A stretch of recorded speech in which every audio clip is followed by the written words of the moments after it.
As Arsenal continue their charge towards the Premier League title, they've got some unfinished business in Europe with a chance to enter the quarterfinals of the Europa League. Today let's find out if Gabriel Jesus is set to make his Emirates return. We'll also discuss all of Arsenal's award-winning players, get the latest on a potential move for Moussa Diaby, and discuss all of the teams and tactics for our gargantuan game against Sporting Lisbon.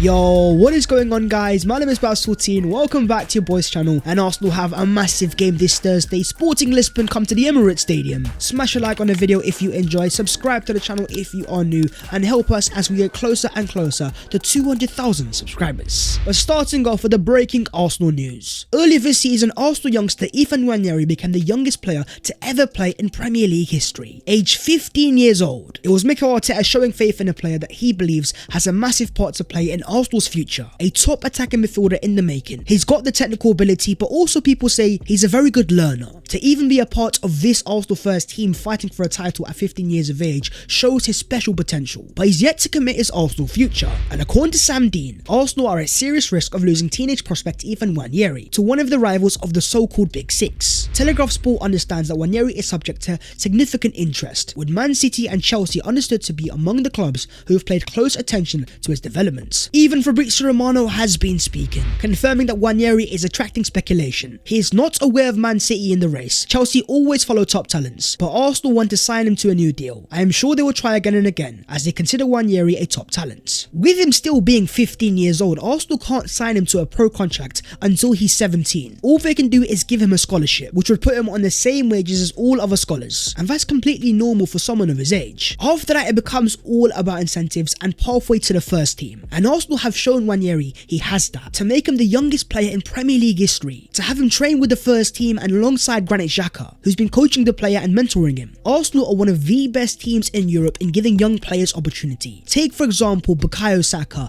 Gabriel Martinelli and Emil Smith-Rowe, young players that were given a chance and have now become centerpieces of the Arsenal project. You've also got the incentive of working alongside Mikel Arteta, who right now is showing all the signs of becoming elite. Tactically he's up there with the very best. For me it's a very easy decision. How often do Man City and Chelsea give the youngsters chances? Nwaneri needs to learn from the example of Omari Hutchinson, an Arsenal youngster that came through the academy, left to go to Chelsea, promised the chance to play with the first team. Since then Chelsea have signed the likes of Mudryk and Madueke, eliminating any chance of a first team place. He is still a very young player with a massive decision to make. This race is far from over. Per Mertesacker has a massive task on his hand to convince Nwaneri that Arsenal is the place for his future. Talking of Arsenal youngsters, there's one shining in the Championship. We are talking Charlie Patino, who's at it once again for Blackpool, as they beat Queen's Park Rangers 6-1, and we saw a Patino masterclass. 83 minutes, 2 assists, 44 touches, 2 key passes, 2 crosses, 1 long ball, 2 big chances created, 7 out of 8 ground duels, and 4 out of 7 aerial duels. That's now 6 goal contributions for Charlie Patino this season. This guy has potential going forwards. He's also a very decent duel winner, winning 4.1 per game at a 55% success rate. Patino's heat map shows something very interesting. A lot of his touches have come on the left-hand side, very similar to the heat map of Granit Xhaka. Xhaka is still very important to this Arsenal first team, but going into the future, we have talked about alternatives and different profiles. Patino is an elite ball carrier and has potential as a number 8. He's definitely improved his defensive game down there in the Championship. A lot of the people behind the scenes at Hale End see Patino as the next best thing, and have even said he's one of the best ever prospects Arsenal have produced. To start 22 games in the Championship, he's also getting the physical experience, and his ground duel winning ability shows that he's able to fight. What's Mikel Arteta going to do with him next season? Is he going to be involved with the first team? Whatever happens in the future, I do believe Patino has a lot of potential to become the long-term heir to Granit Xhaka. But talking of loanies, there's one standout Arsenal player. We're talking Folarin Balogun, who's at it once again, as he scored his 16th Liga goal of the season, this time showcasing his speed in behind the Monaco defenders. He may have been a bit fortunate with the poor goalkeeping, but a goal is the goal, and 16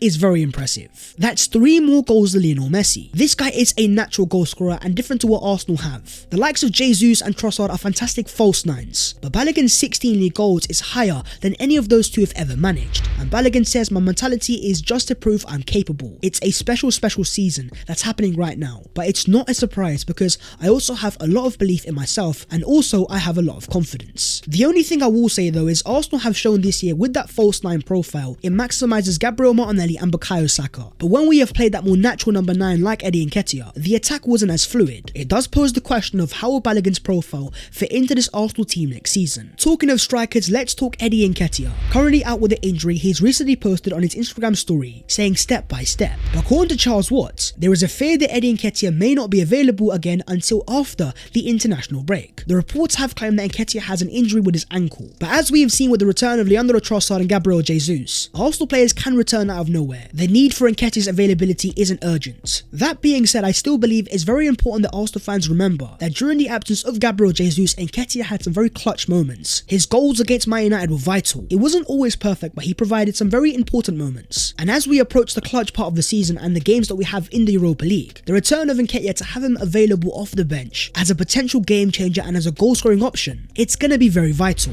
Now let's talk about the future of Kieran Tierney. As Ben Jacobs says, Kieran Tierney could leave Arsenal after seeing his minutes diminish this season. Tierney has held face-to-face talks with Arteta to understand better his future and was encouraged to fight for his place, so an exit is not guaranteed. Even Arteta is still undecided whether to let him go, but it will also come down to whether Tierney is satisfied to be a squad player. Zinchenko has been amazing, but having squad depth and elite squad depth to be a title fighting team is very important. Tierney is one of the best backup fullbacks in the world, and he has all the quality to be a starter. His profile as a more natural attacking fullback is still very important, but Tierney is a very competitive individual. He wants to start week in week out, and with the likes of Newcastle reportedly interested, as Ben Jacobs says, Arsenal would demand a fee in excess of £25 million they paid to Celtic in 2019. £35 to £40 million is probably the starting point, especially if Tierney is healthy and contracted until 2026. Newcastle's interest is genuine. In the current market where left backs are a premium, I believe Tierney can go for a massive amount of money. Selling him to Newcastle may not be the wisest move, as they might be rivals for us in the future. Talking of fullbacks, let's talk about incomings. As according to Peter Roque, Arsenal are among the Premier League sides considering a summer move for Inter Milan defender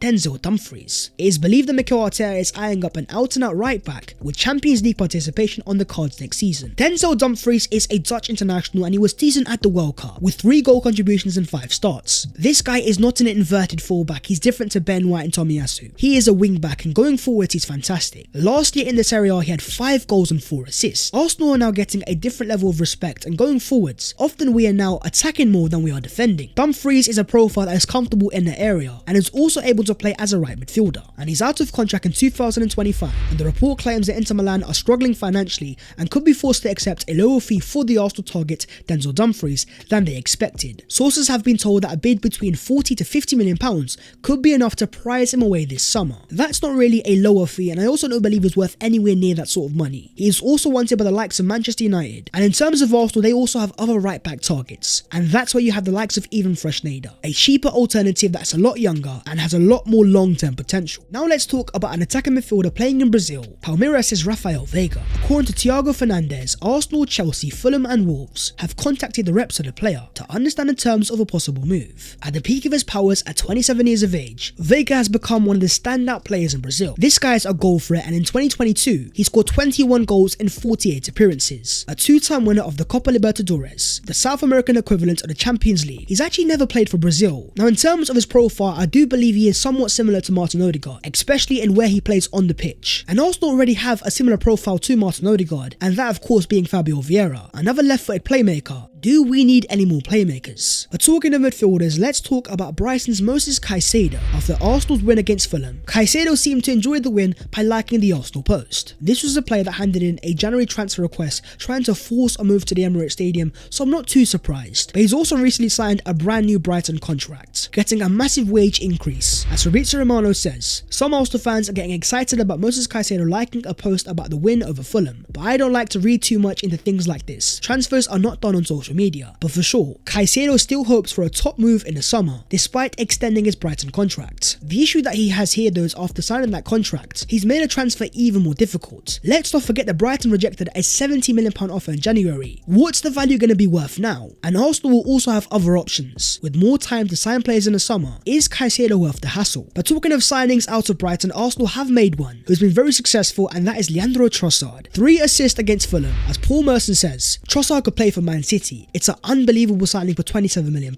When his agent said to him he was going to Arsenal for that fee, he must have thought, is that all I'm worth? This lad could go in the Man City team on Tuesday and you wouldn't know any difference. He's that good. I've been surprised by the level of Trossard, especially technically. This guy is a perfect player for Mikel Arteta against the constant low blocks that Arsenal keep coming up against. For £21 million when Mudryk was going for 80, this is looking like a bargain. It's on that left hand side now where Arsenal have a lot of squad depth. Gabriel Martinelli, Trossard and even Reece Nelson. On the right hand side you only really got Bukayo Saka, who has started all 27 of Arsenal's games in the league this year, and some Arsenal fans are getting concerned. Are we burning out Bukayo Saka? Saka is also one of the most foul players in the Premier League, and according to James Ollie, sources have told ESPN that Arsenal have been in regular dialogue with the referee body PGMOL after most matches this season, and the unpunished fouls on Bukayo Saka was mentioned in those conversations. Teams can't handle his dribbling and they have no other option to stop him. As Bukayo Saka says, God's been taking care of me. Some tackles I could have been lucky, but I wouldn't call it luck. I believe in God and he is taking care of me. But there's no denying that on the right hand side Arsenal need more options. We need to be able to rest Bukayo Saka and have an alternative. That's where comes in Bayer Leverkusen's Moussa Diaby.